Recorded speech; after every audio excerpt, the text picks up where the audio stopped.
आखिर क्यों मिला राजा दशरथ को पुत्र वियोग का श्राप। दोस्तों, बड़ा ही रोचक कथा, आइए जाने।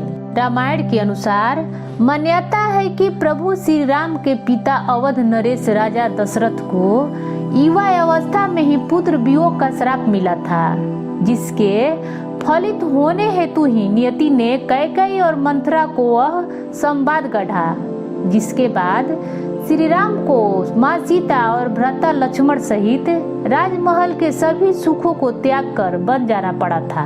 आइए जानते हैं इस श्राप की रोचक कथा, जिसके कारण से अपने राज्याभिषेक के कुछ समय पूर्व ही भगवान श्री राम को अयोध्या छोड़कर वन जाना पड़ा था।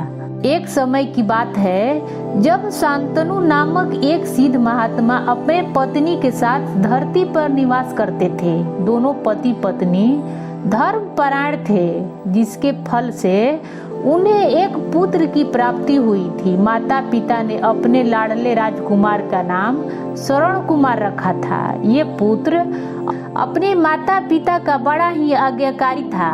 उम्र के साथ माता पिता ने अपने दृष्टि खो दी थी, जिसके बाद पुत्र अपने माता पिता की सेवा में अपना दिन बिताता था। अंधे माता पिता ने एक दिन अपने पुत्र से अपनी इच्छा व्यक्त करते हुए कहा, बेटा, हम दोनों के तीर्थ यात्रा पर जाने की इच्छा है, क्या तुम हम लोगों को पूर्ण तीर्थ के दर्शन करवाओगे? माता पिता की इच्छा पूरी करने के लिए श्रवण कुमार ने हामी भर दी और उन्हें तीर्थ यात्रा हेतु ले जाने की तैयारी करने लगे। पुत्र ने माता पिता का तीर्थ दर्शन कराने हेतु एक कांवड़ तैयार की तथा उन्हें उसमें बैठाकर तीर्थ यात्रा के लिए निकल पड़े। भारत के विभिन्न तीर्थों में अर्चना पूजन करते हुए श्रवण कुमार ने अपने माता पिता को अवधपुर क्षेत्र में लेकर पहुँचे। श्रवण के माता पिता को अवध क्षेत्र में प्यास लगी तो श्रवण ने उन्हें एक पेड़ की छांव में नीचे बैठाए और सरयू नदी में पानी लेने के लिए चले गए। संयोगवश राजा दशरथ शिकार खेलने वन में आए हुए थे। जैसे ही श्रवण कुमार ने सरयू नदी में जल भरने हेतु घड़ा डुबाया, उसके स्वर ने राजा दशरथ का ध्यान अपनी ओर खींच लिया। उन्हें लगा नदी में कोई हिरण पानी पी रहा होगा, इसलिए उन्होंने शब्द वेदी बाण चला दिए जो सीधा श्रवण कुमार को जा लगा। श्रवण को चीख सुन जैसे ही राजा दशरथ उसके पास पहुंचे तो वो ग्लानि से भरे थे।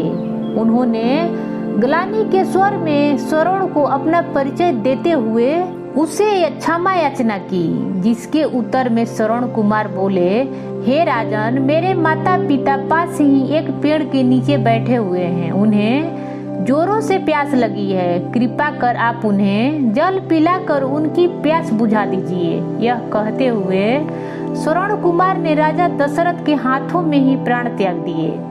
राजा दशरथ ने श्रवण कुमार की हत्या से काफी दुखे थे, परंतु हिम्मत करो श्रवण कुमार के अंतिम इच्छा को पूर्ण करने के लिए जल लेकर उनके माता पिता के पास गए। माता पिता ने राजा दशरथ के स्वर से ही पहचान गए कि वो उनका पुत्र नहीं है।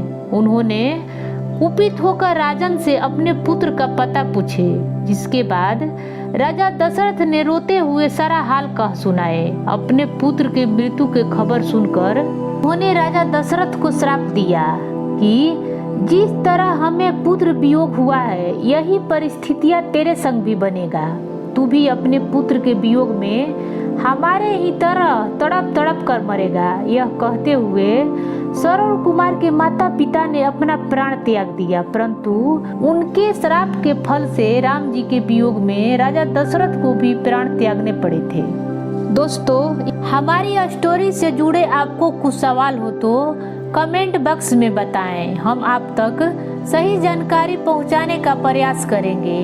अगर आपको ये स्टोरी अच्छी लगी हो तो इसे शेयर जरूर करें। ऐसे ही अन्य स्टोरी देखने के लिए जुड़े रहें। धन्यवाद।